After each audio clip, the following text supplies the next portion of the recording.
you're thinking about buying a Mac Mini. Maybe you go to Apple's website and you start looking at everything and you get to the Mac Mini section and it's like, wow, just choices, tons of choices. Maybe you go to Costco, fewer choices, but still choices. Or maybe you go to Best Buy and again, lots of different choices. We're going to go back to the Apple website example. And it's just like, wow, you've got M4, M4 Pro. Which one? You've got 16 gigabytes of RAM, maybe 24 gigabytes of RAM, or maybe 8 gigabytes of RAM. Again, whoa, which one should I grab? You've got a 256 gigabyte storage drive. You've got a 512 gigabyte storage drive, or maybe a 1 terabyte or more. What do you choose? The choices get overwhelming very, very quickly. In this video, what we're going to do, we're going to take a peek at Apple's website. We're going to scroll through and look at some of these options and look at which ones are going to work best for you and how you work with your computer. By the end of this video, you're going to have a better idea of which configuration should I go with on your Mac Mini, should you go ahead and decide to make a purchase that's going to work best for you and how you work with your computer. So we're on Mac's website. And like I said, very first thing we see here is it's a $799 Mac Mini. That's their intro kind of model at this point. And for a lot of people, this will be fine. All right. It's got the M4 chip. That's the one I've got. Not going to go into a lot of the details here as far as, the 10 core CPU and the 10 core GPU and all that kind of stuff. Just going to walk through exactly how this might relate to you and how you are going to work with this computer. So again, the M4 chip for most people is going to be fine. Okay. You're doing your general stuff, going and browsing the web. Maybe you have multiple browsers. That's fine. Maybe you're doing some Microsoft Word stuff. That's fine. Not a problem. All right. Again, for the average user, M4 is perfectly fine. As you scroll down, the minimum number of gigabytes for the RAM is 16 gigabytes. And I think that's good. That's what I got as well on mine from last month. And again, I'm glad that they kind of moved away from that 8 gigabyte minimum, because it's just, I just don't think it gives you enough of bandwidth that you could potentially need when you're doing your work on a day-to-day basis. And again, for most people, the 16 gigabytes is going to be fine for your RAM. Now you scroll down here, you could go with 24. If you're going to go with 24, again, that's where you're starting to be more of a power user. Maybe you're editing videos. Maybe you're doing a lot of image editing. I think Photoshop. Maybe you're starting to dabble a little bit more with large language models. Maybe you're doing a local LLM. In that case, again, having more the 24 gigabytes or more RAM would come into play. All right. So we scroll down here, and now let's look at the storage.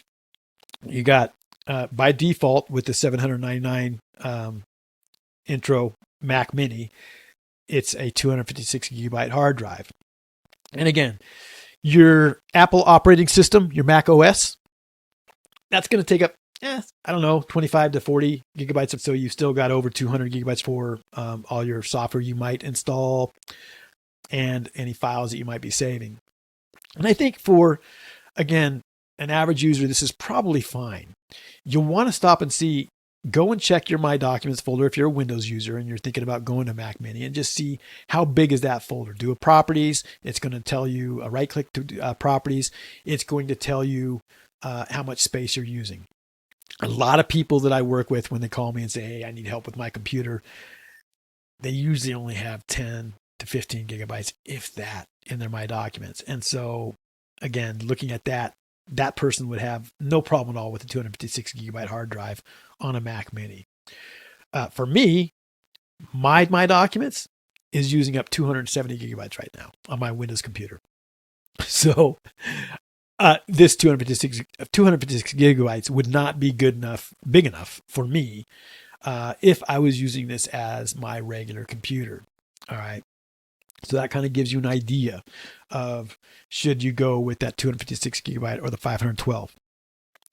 For me, I went with the 512. It was an extra $200. But I just wanted a little bit more, again, leeway with my storage in case I did go and start using my Mac Mini more. Something to keep in mind also with this isn't as big of a deal as far as what size I should get. And the reason I'm saying that is you can get a lot of aftermarket docks that the Mac can sit on. And I bought one. And those docks allow you to buy a NVMe SSD storage drive. And some of them will allow up to 8 terabytes. And then there are docks out there that will allow you to have 2 of them. So you can have 16 terabytes of storage space. So this option here, this decision here, isn't a huge deal. Again, I went with the 512 just to be safe, but I think even a 256 gigabyte, you're probably fine. All right. So again, that's just for most users. Again, if you're a power user and you're knocking out videos all the time, videos take up a lot of storage. You're probably going to, and if you're thinking, I don't want to use a dock, this is where you start thinking about that 1 terabyte and the 2 terabyte. However, again, the reason I would stay away from getting that built into the actual Mac is the cost. When you go up to a 1 terabyte hard drive from the 256 gigabyte, you're adding $500. Right now, if you go to Amazon and look at the SSD drives, you can pick up a 1 terabyte drive for right around, I don't know, $185, $200. And look at this 2 terabyte cost. It's $1,000 more. I definitely think this is not a choice you should get super caught up on. Either one of these, 256, 512, should be fine. All right. And then from here, I think for the average person, gigabit Ethernet is perfectly fine.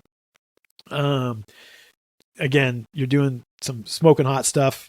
Sure, you can go with the 10 gigabit Ethernet, but this the standard, I'm pretty sure, with the entry level Mac is just the gigabit, and I would just be fine with that. All right. So those are some of the kind of main options. As far as the chip is concerned, again, your price jumps from $800, say $800, $799 right here, on up to $1,600 if you jump to this M4 Pro chip. For the average user, I don't think you really need that M4 Pro chip. If I was going to be using my Mac Mini for, like I said, the local LLM, if I was going to really be hitting it hard for videos, etc., I might go with the M4 chip. If you're going to be using your Mac Mini for work, and you really want to make sure that it's solid for work, I would definitely go with the M4 Pro chip. All right.